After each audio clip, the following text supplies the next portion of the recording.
Rodrigo, buenas noches. A mí me parece que el decreto lo que hace claramente es que no permite la operación de Uber bajo las condiciones en las cuales ha operado hasta el momento, porque crea esta categoría de taxis de lujos que dicen ellos que tienen que ser negros y casualmente la mayoría de carros que utilizan Uber, o los conductores que tienen carros y utilizan Uber, resulta que son blancos. Ahora, hay que hacer una aclaración. Uber no es dueña de ningún carro en Colombia. Ellos son una plataforma, son un intermediario que conecta al pasajero con el conductor. Entonces, me parece que el decreto está diseñado para sacar a Uber del mercado, porque dice que solamente los taxis negros de lujo, de ahora en adelante, van a ser los que legalmente pueden prestar ese servicio. Ahora, la pregunta real para mí no es si Uber va a poder operar o no, sino por qué no empezamos a analizar el tema de los cupos. Los cupos de los taxis, y lo que dice el decreto es que el cupo de un taxi amarillo va a tener que ser pasado a un cupo de taxi de lujo para que ese taxi pueda operar. Eso es una limitación al mercado. El Estado crea un beneficio, un privilegio estatal que en este momento tienen quienes poseen ese cupo. Eso limita el mercado, causa escasez, por eso los taxistas muchas veces no lo llevan a uno donde uno quiere o simplemente dicen que no van a cierto lugar. Yo hablé con Natalie Prieto, que fue la estudiante que sale en el video atacada por conductores de taxis en esa ocasión. Estaba muy afectada psicológicamente por razones muy entendibles, pero esos abusos se dan precisamente porque el Estado crea esos privilegios con el sistema de cupos, y lo que deberíamos estar discutiendo es por qué no eliminamos el sistema de cupos y permitimos que el mercado mismo sea el que regula la cantidad de taxis en las calles. Ernesto, ¿qué opina usted de este punto que me parece muy interesante? Tengo tres precisiones. Una, Bogotá es una ciudad que presta más o menos 600.000 servicios de taxi diarios. Vemos el poder de estigmatización que tiene el carro amarillo hoy en día. Yo creo que estamos más basados en la estigmatización que tenemos nosotros. ¿Cómo? ¿No se lo merecen por lo que han hecho algunos? ¿Respondo la pregunta o la respondo a usted que sacó 0 en las encuestas promoviendo solo Uber? Sí, pongámonos de acuerdo. Estamos hablando de las encuestas, estamos hablando del mal servicio correcto. Que presentan ustedes. Su promesa principal como alcalde era aprobar Uber. Por eso, no era mi promesa principal, era una de las. Yo leí su programa de gobierno y la verdad dejó bastante que desear. Entonces respondo la pregunta. Su opinión, pero responde la pregunta. ¿Dejan o no algo que desear? 600.000, cuando uno mira los servicios públicos, las quejas de los servicios en el gas, en los celulares, no superan las quejas que nosotros tenemos. El poder de estigmatización es muy alto. En cuanto a la disrupción, como lo dice el ingeniero, lo comparto, pero esa es la manera de unos emprendimientos diferentes para buscar unas debilidades tipo Waze, en las cuales son muy asertivos. Pero definitivamente a mí se me hace injusto que se metan todas las plataformas por una sola.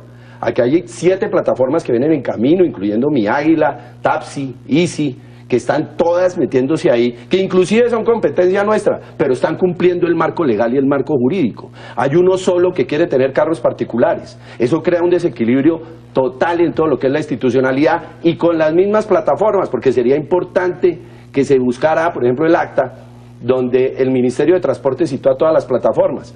Gran sorpresa cuando todas las demás querían un camino de un cinturón de fuerza para toda la ilegalidad que rompe Uber, porque aquí hablamos de que en Londres se aprobó, pero también hay que hablar de Francia, y hay que hablar de Hungría, y hay que hablar de República Dominicana, de donde lo han sacado, porque es que siempre hablamos únicamente no más de donde está, que es Puebla, México y algo de Londres, porque no es todo Londres. Y entonces ahí... Todo Estados Unidos. No. Una buena parte de Estados Unidos tiene Uber. Es que Uber opera en 300 ciudades, más de 300 ciudades, en 58 países. Y la conversación no debería ser acerca de Uber, porque Uber es un ejemplo. Como Uber hay compañías similares que le compiten, como puede ser Lyft, Cabify, que deberían poder entrar al mercado colombiano. Y cuando el senador habla de la reunión ayer y la rueda de prensa, yo estoy de acuerdo con él en el sentido de que yo no entiendo por qué estaba el representante de Uber, que sea gringo o no me parece que sea la cuestión de traer cuestiones xenófobas al debate, porque la verdad no importa si la compañía sea gringa, china o japonesa, pero lo que se le olvidó mencionar al senador es que también estaba el señor Uldarico Peña y representantes de los taxistas. Y el señor ese decreto, y hay que decirlo, mire, este decreto es un adefesio diseñado para sacar a Uber, en este caso el mercado, y para que el señor Uldarico Peña y similares se queden con el negocio.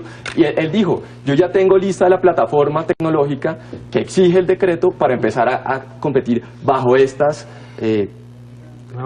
esas nuevas reglas que simplemente sacan a la competencia del mercado tipo Al Capone, es decir, es una cosa, es hasta mafiosa. Algo que hay que tener en cuenta en cuanto a la movilidad es que Uber y aplicaciones similares agilizan la movilidad, porque por cada persona que utiliza Uber hay una persona menos en un carro particular. Lo mismo aplica para los taxis, pero ¿por qué se da el fenómeno Uber? Porque el Estado crea una escasez con el sistema de los cupos, porque los cupos no se pueden ampliar. Entonces por eso usted dice que en pico y placa, en hora pico, en Bogotá, sobre todo si uno está en el centro un viernes a las 6 de la tarde lloviendo, es físicamente imposible conseguir un taxi tradicional. Por eso es que Uber suple esa necesidad. Ahora, en lo de piratería versus seguridad, yo creo que el senador Robledo tiene razón en que el servicio ha operado ilegalmente. La pregunta, diría yo, es ¿por qué? Yo creo que es ilegal, y es ilegal de acuerdo a este decreto, porque los políticos, como el presidente Santos, antes de la segunda vuelta presidencial el año pasado, y Germán Vargas Lleras en este momento, pensando en su candidatura, está pensando en los votos de los taxistas, y por eso es que quieren sacar a Uber del mercado. Y en lo de piratería versus seguridad, un servicio pirata es malo en teoría porque no hay manera de garantizar la seguridad del usuario, pero es que Uber, con esa tecnología disruptiva, crea mecanismos para que el sistema sea seguro, porque el usuario es el que califica al conductor. Entonces, si un conductor tiene una mala calificación, sale automáticamente del sistema por autorregulación, y eso es un sistema mucho más eficiente que el tema de los cupos y del entrenamiento para los taxistas, que es completamente ineficiente, y por eso vemos abusos como el que vimos en el video con Natalie Prieto. Pues a mí me parece curioso que este debate se da un día o 2 días después de que sale este decreto. Entonces, lo que yo me preguntaría es exactamente qué están debatiendo. Pero para volver al tema de los propietarios, no es el caso, como lo pinta el senador, de que hay 50.000 taxis y por ende hay 50.000 propietarios. Yo no dije eso. Bueno, pero entonces, el hecho es que de esos 50.000 taxis, la gran mayoría son de grandes propietarios de taxis, sí.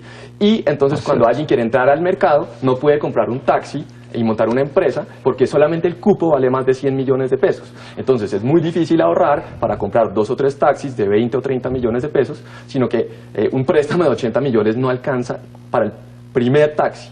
Entonces, el Estado mismo es el culpable acá, porque infla los costos y las barreras de entrada al mercado y hace que se cartelice el negocio y que quede en manos de personas como el señor Uldarico Peña, que es el gran beneficiado de este decreto.